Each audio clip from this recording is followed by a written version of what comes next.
Hello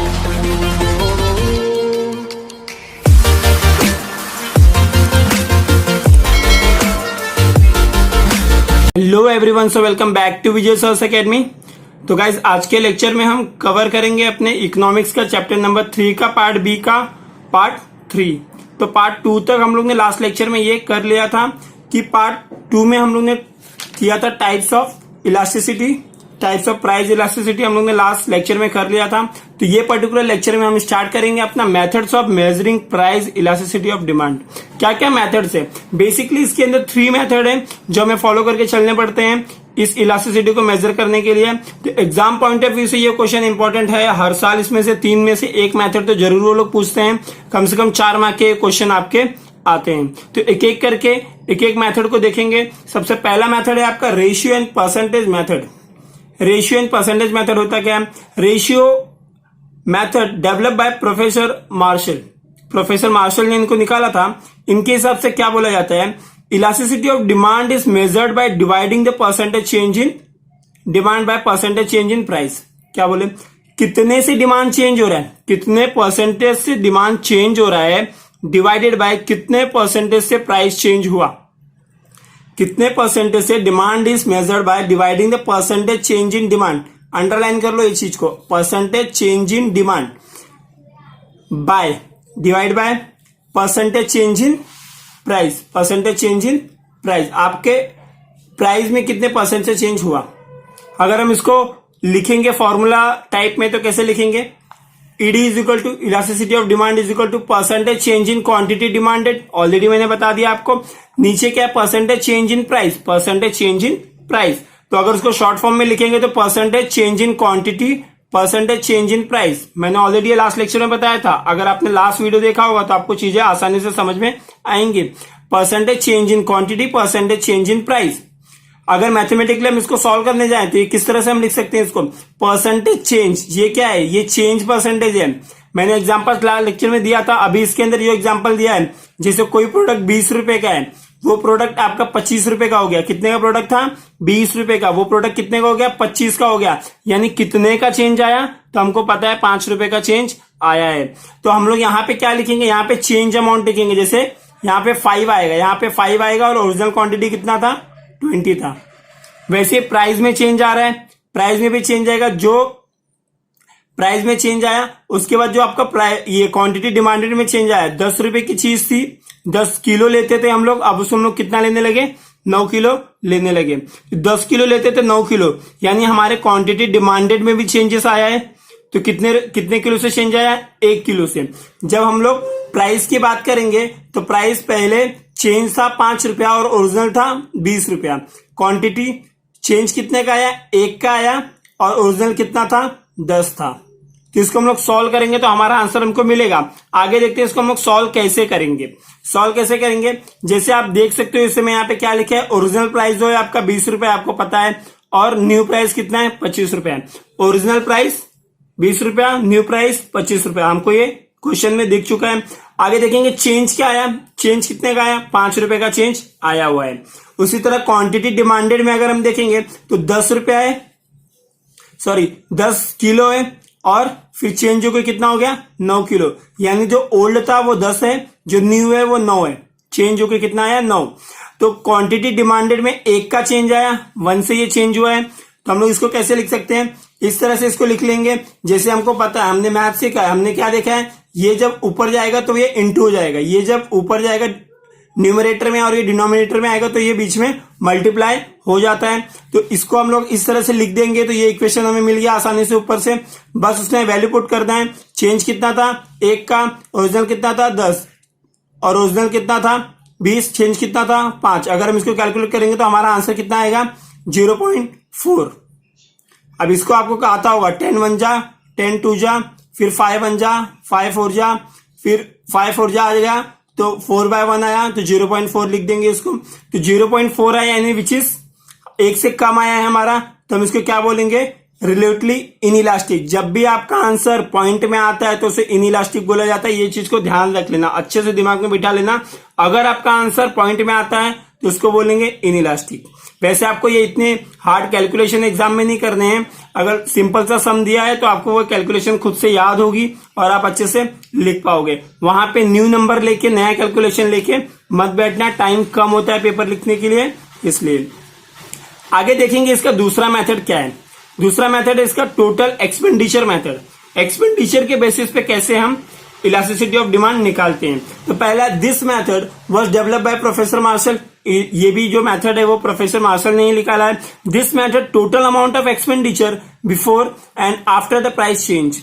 कैसा आपने expenditure किया हुआ है प्राइस चेंज होने के बाद और प्राइस चेंज होने के पहले। एक बार फिर से सुनिए, कैसा आपने एक्सपेंडिचर किया हुआ है प्राइस चेंज होने के बाद और प्राइस चेंज होने के पहले। आप एक्सपेंडिचर यानी खर्चा किस तरह से करते हो। तो इसके अंदर क्या क्या तीन चीजें बेसिकली आती है, रिलेटिवली इलास्टिक और रिलेटिवली इनइलास्टिक और यूनिटरी इलास्टिक।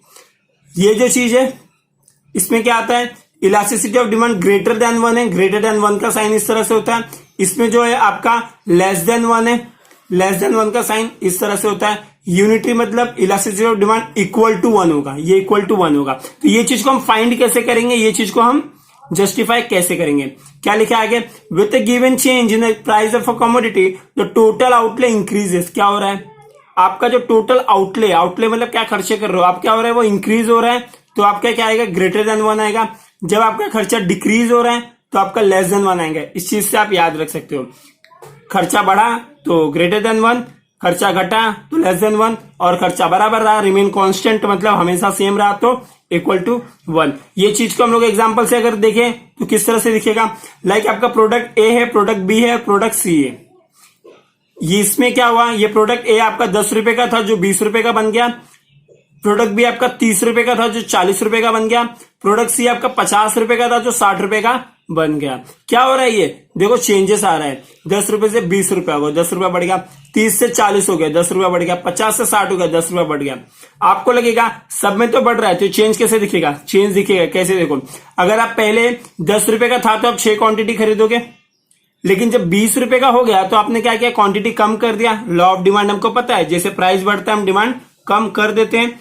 तो हमारा दूसरे में हमने 5 रुपए खरीदने चालू कर दिया। फिर यहाँ पे 30 से 40 हुआ तो हम 4 से 3 कर दिए।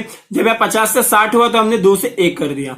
जब इसको आप इंटू करोगे तो आपको 60 मिलेगा, यहाँ पे इंटू करोगे तो आप 100 मिलेगा। ये इंटू क्यों कर रहे हो, अरे इतना प्राइस है, इतना खरीदा है, तो इंटू करोगे तो आपका टोटल आउटले आ जाएगा, मतलब आपने कितना रुपया इन्वेस्ट किया है।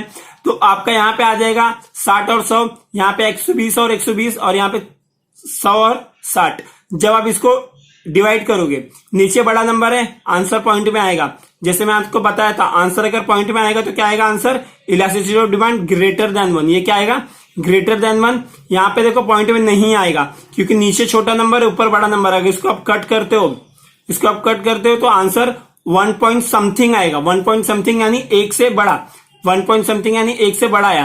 तो elasticity of demand which is less than 1, elasticity of demand क्या, लेस देन 1 आ जाएगा। यहाँ पे ग्रेटर देन 1, यहाँ पे इक्वल टू, क्यों 120 डिवाइडेड बाय 120 करोगे तो आंसर तो 1 आने वाला है ना, तो ईडी इज इक्वल टू 1 आ जाएगा। इस चीज को अगर ध्यान से एक बार पढ़ोगे आपको समझ में आ जाएगा। और लेक्चर अगर थोड़ा भी कहीं पे भी अगर आपको लग रहा है कि अरे ये कॉन्सेप्ट नहीं समझा, तो आप रिपीट करके देख सकते हो। सारी चीजें क्लियरली समझाई गई हैं, एक बार में अगर सुन के नहीं समझ में आए तो। आगे जो मैंने आपको बताया बस उसी चीज का एक्सप्लेनेशन दिया हुआ है कि 10 रुपए की क्या चीज थी, 20 रुपए की क्या चीज थी और कैसे वो बदली हुआ है। Fall 5 unit total expenditure incurred 100 rupees, जो मैंने बताया था, इंटू करके आंसर आता है। यहां से आपको अंडरलाइन करना है, hence in this example elasticity of demand is greater than 1। इसको क्या बोलेंगे, ग्रेटर देन 1। ये सिंबल साइन प्लीज कंफ्यूज मत होना, greater than 1, less than 1, equal to 1, और जो आपका इंफिनिटी आता है, जो आपका 0 आता है। यही 5 टाइप का इलास्टिसिटी हम लोग ने लास्ट लेक्चर में पढ़ा हुआ था, वही चीज वापस से रिपीट हो रही है, तो आपको देख के इसमें समझ में आ जाएगा। This is relatively elastic demand, हमने बोल दिया। एग्जाम्पल बी में भी आपको पता है सेम चीज जो मैंने बताया वही है, उसी तरह से एग्जाम्पल सी में भी सेम चीज रहेगी। तो आई होप आपको ये दोनों मेथड अच्छे से समझ में आया होगा। तो बढ़ते हैं हम तीसरे मेथड की तरफ। तीसरा मेथड क्या है, तीसरा मेथड है आपका पॉइंट मेथड। पॉइंट मेथड या फिर ज्योमेट्रिक मेथड, इसको भी किसने दिया है, प्रोफेसर मार्शल ने दिया है। Develop under the method to measure elasticity of demand which is known as point method or a geometric method. The ratio method and total outlier method are unable to measure elasticity of demand at a given point on a demand curve. जो हम लोग ने पहले हमने दो method पढ़ा, वो उसके अंदर वो एबिलिटी नहीं थी कि किसी एक पॉइंट पे इलास्टिसिटी को मेजर कर ले। जो हम डिमांड कर्व बनाते हैं उसके किसी पॉइंट पे इलास्टिसिटी को डिमांड लाइक मेजर कर ले, ऐसे उसमें एबिलिटी नहीं थी। इसके लिए इन्होंने तीसरा मेथड लाया जिसे पॉइंट मेथड बोला। हम क्या करेंगे, अब डिमांड कर्व के ऊपर कुछ पॉइंट बनाएंगे, उस पॉइंट पे देखेंगे कि कहां पे वो यूनिटरी इलास्टिक है, कहां पे रिलेटिवली इनइलास्टिक है, कहां पे रिलेटिवली इलास्टिक है, कहां पे इंफिनिटी है, कहां पे जीरो है, सारी चीजें हम देखने वाले हैं। तो देखते हैं इसका एग्जांपल ये किस तरह से आगे बढ़ता है। इसके अंदर पहले तो आपको एक फॉर्मूला याद रखना है, जो फॉर्मूला है point of elasticity of demand is equal to lower segment of the demand curve, मतलब डिमांड कर्व के नीचे का भाग, और upper segment of the demand curve के ऊपर का भाग। याद करने के लिए क्या कर सकते हो, देखो लोअर ऊपर आ रहा है, अपर नीचे आ रहा है, क्या हो रहा है, उल्टा फॉर्मूला लोग ने बना के रखा हुआ है। इस चीज को हम देख सकते हैं आराम से, यहाँ पे लोअर ऊपर है, अपर नीचे है। Any point of demand curve elasticity of demand is measured which help in the following formula. ये फॉर्मूले से हम किसी भी पॉइंट पे इलास्टिसिटी फाइंड कर सकते हैं डिमांड कर्व के ऊपर। तो लीनियर डिमांड कर्व होता क्या है, इसके अंदर देखो पॉइंट मेथड में आपको सिर्फ एक ही ये मेथड है लीनियर डिमांड कर्व। इसको आपने अच्छे से देख लिया, समझ लिया, बस आपको एग्जाम में 4 पॉइंट के लिए इतना ही लिखना है, मीनिंग लिखना है, डायग्राम बनाना है और डायग्राम को एक्सप्लेन करना है, खत्म। ज्यादा से ज्यादा एक पेज, 1 से सवा 1 पेज बोल सकते हो आप। 1.25 पेज अगर आप लिखते हो तो आपका आंसर कंप्लीट माना जाएगा। उससे ज्यादा आपकी लिखने की जरूरत नहीं है, क्योंकि एग्जाम में टाइम कम होता है, आप बहुत बड़ा आंसर नहीं लिख सकते।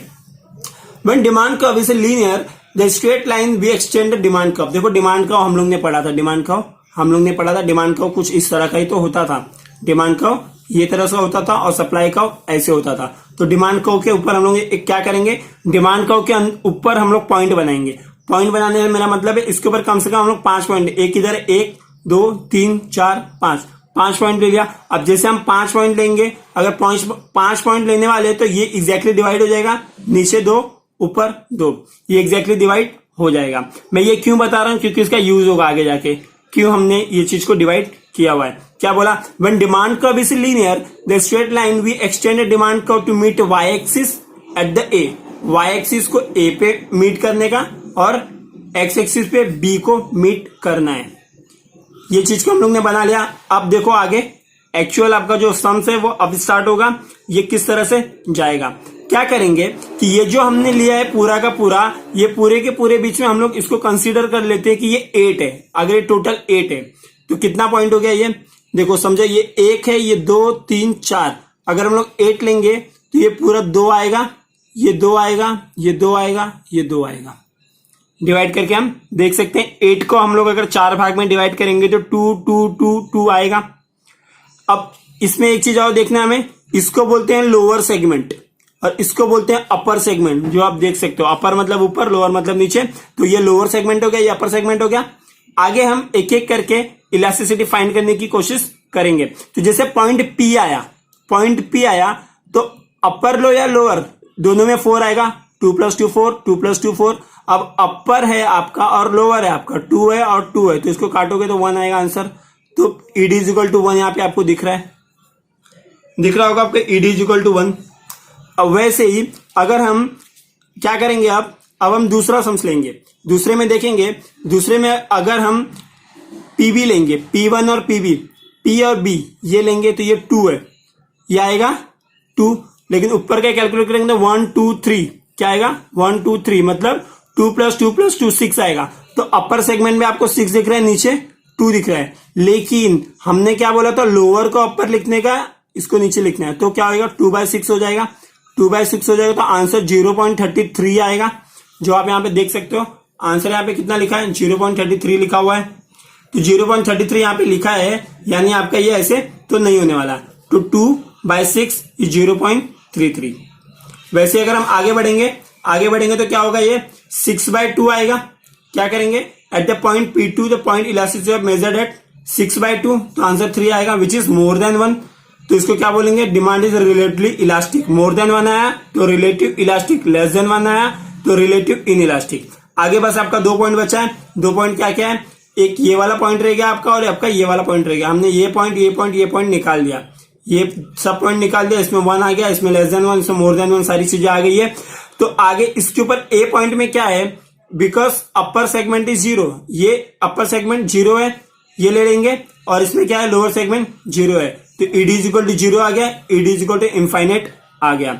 तो आपको बस ये पूरे मेथड के अंदर सिर्फ इतनी ही चीज करनी है, इससे ज्यादा कुछ नहीं करना है। तो ये 3 मेथड आज के लेक्चर में रखेंगे। अगले लेक्चर में हम लोग factor influencing elasticity of demand start करेंगे। तो आई होप आपको लेक्चर समझ में आया होगा। आप लेक्चर को रिपीट करके वापस से देख लोगे तो एक बार आराम से समझ में आ जाएगा। काफी इजी कॉन्सेप्ट है, समझ गए तो एग्जाम में पूरा लिख लोगे, अगर नहीं समझे तो रट के कुछ नहीं लिख पाओगे इसके अंदर। अगर जो रटने की सोचेगा उसके लिए काफी टफ ये हो जाएगा। तो अभी के लेक्चर में बस इतना ही, मिलते हैं अगले लेक्चर में। प्लीज चैनल को सब्सक्राइब कर लेना, वीडियो को ज्यादा से ज्यादा शेयर करना। तो अभी के लेक्चर में बस इतना ही, मिलते हैं अगले लेक्चर में। तब तक के लिए bye bye, take care, be safe, be at home.